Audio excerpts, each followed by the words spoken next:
como a ciência explica casos paranormais? Tipo, pessoas que se curaram, coisas Legal. profundas, que você fala, não é possível, eu sou ateu, não acredito, mas aqui, eu preciso entender a ciência desses... Existem vários casos, né? Existem vários casos, mas existem várias explicações mais razoáveis do que o milagre. Várias linhas. Uhum. Então, são vários tipos de explicação para a gente entender. Não tem uma explicação apenas do tipo, é o poder do cérebro de curar e a pessoa acreditou muito e isso aconteceu. Dependendo do tipo de problema, quando é um problema de ordem mais emocional, pode ser que uma fé forte funcione como um efeito placebo. E aquelas suas dores vão embora um pouquinho pela crença, pela oração, pela meditação que você fez. Tipo uma cirurgia espiritual seria o caso Exato, um passe, um reiki. Mas isso aí é totalmente psicológico. Você consegue ter efeitos parecidos sem colocar a fé no meio. Sem colocar a religião no meio. Tá. Agora, existem coisas que são falcatruas. Que são farsas. Por exemplo, alguns líderes que fingem fazer cirurgia espiritual durante uma reunião religiosa, tirando dali o que seria o tumor da pessoa, um órgão apodrecido, alguma coisa do tipo. E aquilo ali é truque de mágica. Então não é uma coisa sobrenatural. O cara é um charlatão. Ele está fingindo que está fazendo uma cirurgia espiritual, tirando algo podre de dentro da pessoa, mas ele escondeu aqui no dedão dele o negocinho. Enfim, o Nicolas Neuromágico, o Felipe Barbieri também, são youtubers que têm vídeos demonstrando, porque eles são mágicos, ilusionistas, como esses caras enganam os fiéis. Então existe a farsa. A gente não pode desconsiderar a farsa. Mas o segundo bloco de explicações é o da confusão. As pessoas às vezes enxergam um milagre onde não houve nada de tão extraordinário assim. Um exemplo muito legal é o do diagnóstico incorreto. Tem uma estimativa, eu vou falar de cabeça aqui, que eu não me lembro se é 30% ou 40%, tem uns anos que eu vi esse estudo, de diagnósticos de câncer que são falsos positivos. Ou seja, o médico entendeu que o problema do paciente era câncer, compartilhou com ele a análise daqueles resultados, ou do exame, ou a hipótese ali diagnóstica, e ali na frente foram feitos novos exames, foi feito um acompanhamento um pouco mais minucioso, e viu que não era câncer. E aquilo ali foi deixado de lado. O que isso tem a ver, Daniel? Nesse meio tempo, digamos, nesse mês, ou nesses 2 meses, enquanto a hipótese era testada com mais exames, com mais cautela, você pode ter feito uma peregrinação. Sim. Você pode ter ido ao terreiro, você pode ter ido a um culto evangélico. Sim, o cara já anunciou para a família inteira que vai morrer no ano que vem. Que eu tô com câncer e tudo. E todo mundo já rezou para ele. Exato. E aí quando ele volta, digamos, na etapa final ali, o médico tem mais exames, ou ele mudou de médico para uma segunda opinião. Opa, peraí, mas faltou uma coisinha aqui. Não era câncer. E aí ele pode acabar atribuindo isso àquela peregrinação, ao culto que foi e assim por diante. Então, confusão abarca uma série de coisas. O erro diagnóstico é porque você acaba associando coisas que não tem nada a ver. Você vai associar a sua oração ou essa peregrinação à cura, mas nunca houve doença, então não houve cura. Eu tenho um caso na família, inclusive, parecido com isso, que eu fiquei sabendo agora no último Natal. A minha tia estava com um problema no ombro, com uma dor no ombro e tal, aí ela foi ao médico. Aí o médico falou, fulana, não vou falar o nome dela para ela não ficar chateada, né? Fulana, pelo jeito aqui, pelos sinais, pelo que você está me descrevendo, parece que houve um rompimento, alguma coisa do tipo assim, e a gente vai ter que passar, você provavelmente vai passar por uma cirurgia. Ela ficou desesperada. Aí ele pediu, eu quero que você faça um exame, não sei se for uma ressonância e tal, pra gente olhar com mais calma para confirmar a minha impressão. Beleza, eu vou fazer esse exame. Conseguiu marcar o exame, suponhamos, para daqui a 2 semanas. No meio do caminho, ela foi numa casa aparentemente espírita / umbandista. Eu não consegui diferenciar muito ali pelo relato dela.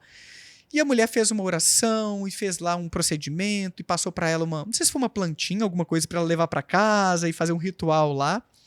Daí ela voltou ao médico depois do exame.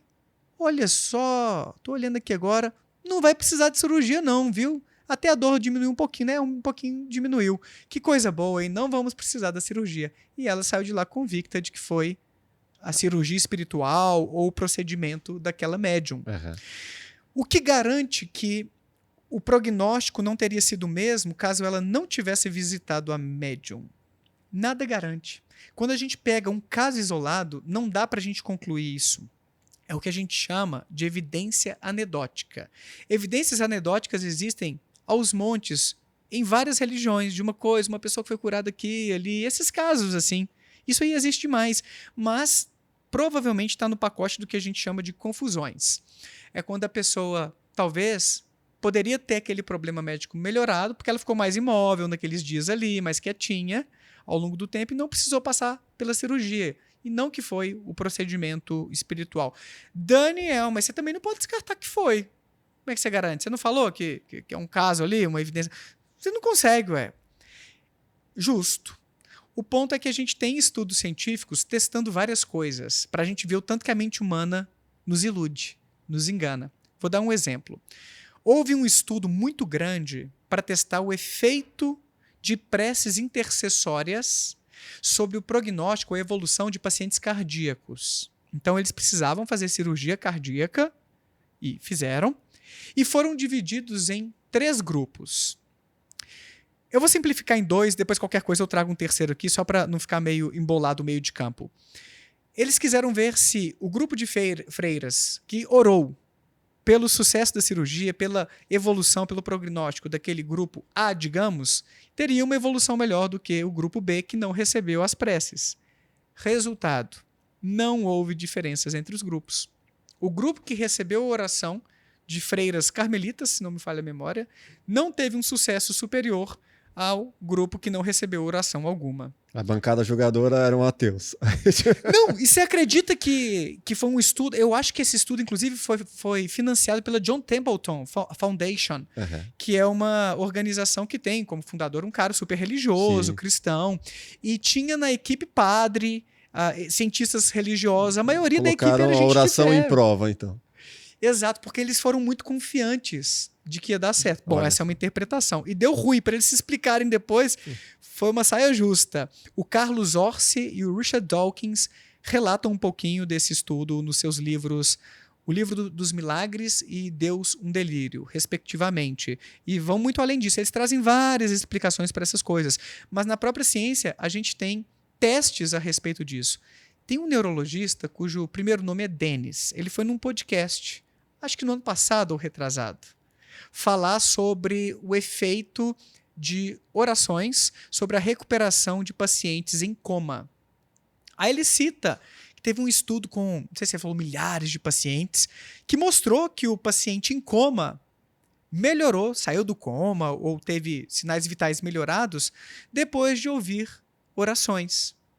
Ele ouvia, inclusive, com fones, assim, igual a gente está usando os fones. Gravaram, né, orações e todos os dias, não sei se 1 ou 2 vezes por dia, esses pacientes ouvem. E eu li vários estudos sobre isso depois, porque as pessoas me bombardearam. Daniel, explica essa. Quero ver. E o Denis até fala assim no podcast, cadê o efeito placebo agora? Porque a pessoa está em coma, ela não consegue nem acreditar que vai melhorar o poder da crença, da expectativa positiva, que daqui a pouco eu te explico a expectativa positiva, tanto que ela afeta resultados também. O cara estava em coma. E agora? Explica essa, ateu. Eu me senti desafiado, né? Porque todo mundo me bombardeou. Daniel, explica essa. E agora? O que você tem a dizer? Cara, eu pesquisei muito sobre o tema. Eu devo ter lido uns 8 artigos, mais ou menos. Não é que são muitos, assim, né? Mas, assim, foi o que eu consegui encontrar na pegada do que ele descreveu, que eram pacientes em coma, que receberam orações, tiveram... Exatamente, estavam inconscientes e melhoraram. O que a gente encontra? Tem alguns estudos que, de fato, os pacientes melhoram depois de ouvir orações. O que ele não contou é que nos melhores estudos as orações eram muçulmanas, do islamismo. Ali ficou parecendo que eram orações cristãs, que ele estava num podcast cristão. Uhum. Tudo bem, tudo bem. Ouviram lá as orações e tiveram melhorias. Sabe o que faltou num desses estudos, que parece que a partir do qual houve um alarde todo e tal? Eles não fizeram grupo controle com algo que o paciente ouviu que não era uma oração. A pergunta é, será que o paciente melhorou porque ele ouviu ou recebeu uma oração da religião dele. Ou simplesmente porque ele ouviu. Ou porque ouviu alguma coisa, uma música e assim por diante. Aí o que eu fui encontrando? Continuei me aprofundando. Música pode melhorar os sinais vitais, o estado de coma dos pacientes. E teve um estudo que comparou orações com um enfermeiro ou uma enfermeira conversando com o paciente, dizendo que ele está no hospital X, tá tudo bem, de um jeito bem gostoso de falar, sabe? Assim, bem cuidadoso, você está sendo bem cuidado, logo, logo você vai melhorar e vai sair daqui, seus familiares estão te visitando, tipo tudo vai ficar a planta que cresce mais porque você conversa com ela. Você conversa com a planta, é verdade. Eu nunca vi esse de planta, mas eu duvido. Minha sogra conversa com as plantas, muita gente. Funciona. Mas conversa e deve cuidar da planta mais direitinho. Cuida, a Nath está começando a plantar agora, vamos ver, você faça os testes lá em casa, Nath. Mas, aí fizeram, comparando as orações com esse enfermeiro ou enfermeira dando uma palavra de conforto, que era soltada, né? Ele ouvia ali 1 ou 2 vezes por dia. O resultado, e tinha um grupo que não recebia nada. O grupo que não recebia nada tinha menos melhora mesmo. Mas o grupo que recebeu orações e o grupo que recebeu um enfermeiro falando coisas legais, positivas, teve o mesmo efeito. Então, talvez não seja o conteúdo, não é a fé, não é uma questão espiritual. Esses estudos mais rigorosos são importantes para a gente desempatar ou para a gente verificar possíveis vieses. Sim. E o problema, como eu falei antes brincando, mas é sério, dá para você encontrar artigo científico que prove qualquer porcaria que você imagine. Que vai fundamentar o Deus da batata. Qualquer pseudociência também, como reiki, homeopatia e assim por diante. Então a gente tem que saber ler artigos científicos, a gente tem que saber encontrar aqueles com maior qualidade, meta-análises que são boas, porque tem meta-análises também que tem alguns probleminhas, para a gente, com responsabilidade, divulgar isso num podcast. E infelizmente é o que eu falo antes, muitos profissionais da saúde acabam compartilhando, difundindo informações que não são tão acuradas assim.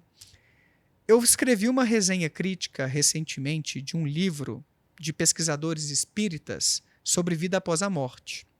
Nath, minha esposa e eu, lemos e escrevemos um texto para essa revista resenhando. Por quê? Porque esse livro está sendo muito discutido, não sei se você ficou sabendo, Ciência da Vida Após a Morte. Não. O título do livro. Eu fiz um episódio sobre experiências de quase morte. Posso falar a respeito também, inclusive. A versão do cético. Não acredito em nada. Não tem projeção astral. Não, nada disso. Eu acredito nas experiências relatadas. Porque eu tenho experiências anômalas de vez em quando. Quem me acusa assim, ó, Daniel, você é cético desse jeito porque você nunca passou por alguma coisa. Eu ouso dizer que eu tive mais experiências espirituais, místicas, sobrenaturais do que o religioso médio. Se você gostou desse corte, com certeza vai gostar do episódio completo. Vá aqui na descrição, pegue o link, saiba muito mais sobre neurociência, psicologia e vários outros assuntos relacionados à religião e às suas farsas com Daniel Gontijo. Se inscreva no canal e até o próximo Plugado Podcast. Valeu!